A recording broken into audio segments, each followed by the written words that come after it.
Hello friends, last class का lecture 3 था और आज लेक्चर 4 है। लास्ट क्लास में हमने मॉड का ग्राफ खींचने के लिए बताया था कि y equal to mod X का ग्राफ कैसे खींचते हैं और मॉड का क्या मीनिंग होता है। आज हम लोग उसी कंसेप्ट को समझेंगे। तो देखिएगा, लास्ट क्लास में हमने क्या बताया था कि y is equal to mod X का ग्राफ है। तो ये ग्राफ का क्या होगा, इसका मतलब ये होगा कि यहाँ पे क्या छुपा हुआ है, वन छुपा हुआ मतलब क्या कि इसका स्लोप जो होगा वो 1 होगा। इसका मतलब आपको बताया था कि y इज इक्वल टू आप x का ग्राफ खींचिए और y इक्वल टू एक्स का ग्राफ खींचेंगे तो ये हमारा हो गया y is equal to X का ग्राफ। ऐसे बताया था कि चूंकि मॉड है, यहाँ पे मॉड है मतलब ये टर्म हमेशा पॉजिटिव होगा। जब हमेशा पॉजिटिव होगा तो y हमेशा क्या होगा, पॉजिटिव होगा। तो पॉजिटिव होगा इसका मतलब ये हुआ कि y का ये टर्म तो पॉजिटिव है लेकिन ये टर्म क्या हुआ, निगेटिव साइड हो गया। तो आप इसको क्या कीजिए, मिरर बना लीजिए और ये इसको मिरर बनाते हुए जब इसका मिरर इमेज लीजिएगा तो ऑटोमेटिकली ये टर्म, ये लाइन जो है इधर की ओर दिखेगा। तो ये हो गया y is equal to mod X का ग्राफ। इसका स्लोप जो होगा ये कितना होगा, 45 डिग्री, 1 है स्लोप।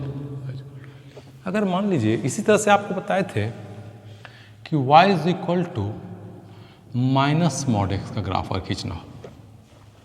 माइनस मॉड एक्स का मतलब ये हो गया कि ये तो हमेशा पॉजिटिव टर्म होगा, ये टर्म हमेशा पॉजिटिव होगा और ये निगेटिव है मतलब y हमेशा निगेटिव होगा। तो आप क्या कीजिए, वही y इज इक्वल टू आप क्या कर दीजिए, तो y is equal to minus X का ग्राफ खींच कर दीजिए।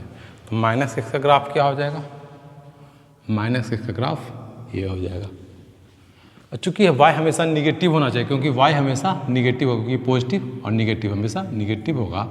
तो ये टर्म तो निगेटिव है, ये पॉजिटिव जा रहा है तो इसे कट कर दीजिए और ये नीचे की ओर चला जाइए। तो y इज इक्वल टू ये हो गया। तो लास्ट क्लास में हम लोग ये बताए थे। अब इसमें कुछ कंसेप्ट बताना है कि मान लीजिए अगर आपको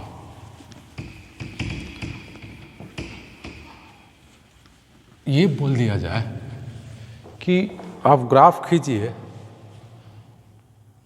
y इज इक्वल टू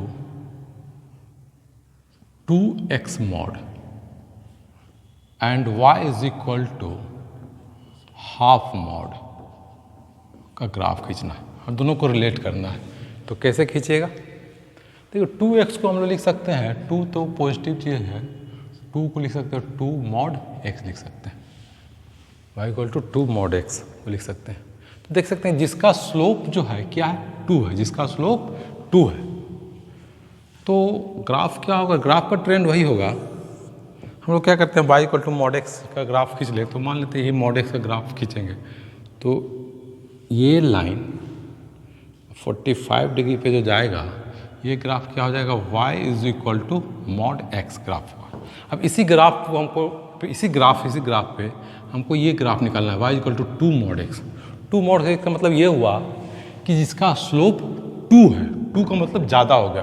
तो ज़्यादा स्लोप होगा तो ये स्लोप 0 है, ये x equal to X X slope 0 है। जैसे ऊपर की ओर जा रहे हैं स्लोप बढ़ते बढ़ते 45 डिग्री हुआ, 45 डिग्री के बराबर मतलब 10 45 डिग्री 1।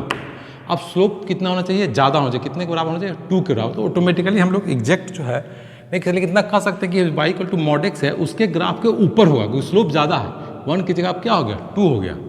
तो अब स्लोप कुछ इधर की ओर होगा और यही ग्राफ इधर, क्योंकि मॉड है तो ऑटोमेटिकली ये ग्राफ ये हो जाएगा। तो ये ग्राफ किसको रिप्रेजेंट करेगा, y is equal to 2 mod X को। उसी तरह से 3 4 5 होगा तो ऑटोमेटिकली ये ग्राफ किसको रिप्रेजेंट करेगा, y is equal to 3x बोल दीजिए, 4x, मतलब जो भी होगा बढ़ेगा इधर भी चला जाएगा। अगर 4x होगा तो ग्राफ इधर की ओर चला जाएगा। तो y is equal to 4 mod X का ग्राफ चला जाएगा।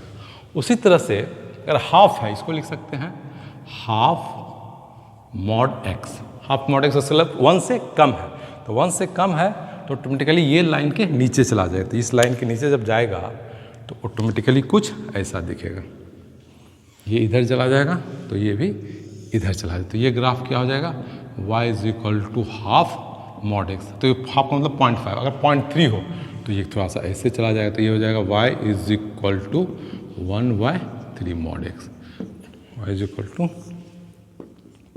1/3x। समझ गए, इसका मतलब ये हुआ, हम लोग कह सकते हैं कि y इज इक्वल टू अगर k मॉड x हो if y equal to k mod x है तो k mod x, तो ग्राफ विल श्रिंक मतलब श्रिंक कर जाएगा। तो पहले देखिएगा, जैसे ये जो ऊपर लगा ये general y equal to mod x का ग्राफ है, इसके रेस्पेक्ट में ये सब ग्राफ क्या कर रहा है, श्रिंक कर रहा है। पहले ऐसे था फिर ऐसे हुआ, तो जैसे से 1 2 3 4 बढ़ा रहे हैं, ग्राफ क्या कर रहा है, श्रिंक कर रहा है, सिकुड़ रहा है। तो कब सिकुड़ रहा है, जब यहाँ पे k का वैल्यू 1 है तो इस तरह ग्राफ है, k का वैल्यू 2 हो गया तो और श्रिंक कर गया, 3 कर गया तो और श्रिंक कर गया, 4 कर गया तो और श्रिंक हो गया। तो ग्राफ मतलब 1 से अगर बड़ा है, if graph will shrink if k is greater than 1 से बड़ा होगा तो उसका ग्राफ श्रिंक करता हुआ जाएगा। k से जितना बड़ा होता जाएगा k का ग्राफ जो होगा श्रिंक करता जाएगा। और ग्राफ विल एक्सपेंड,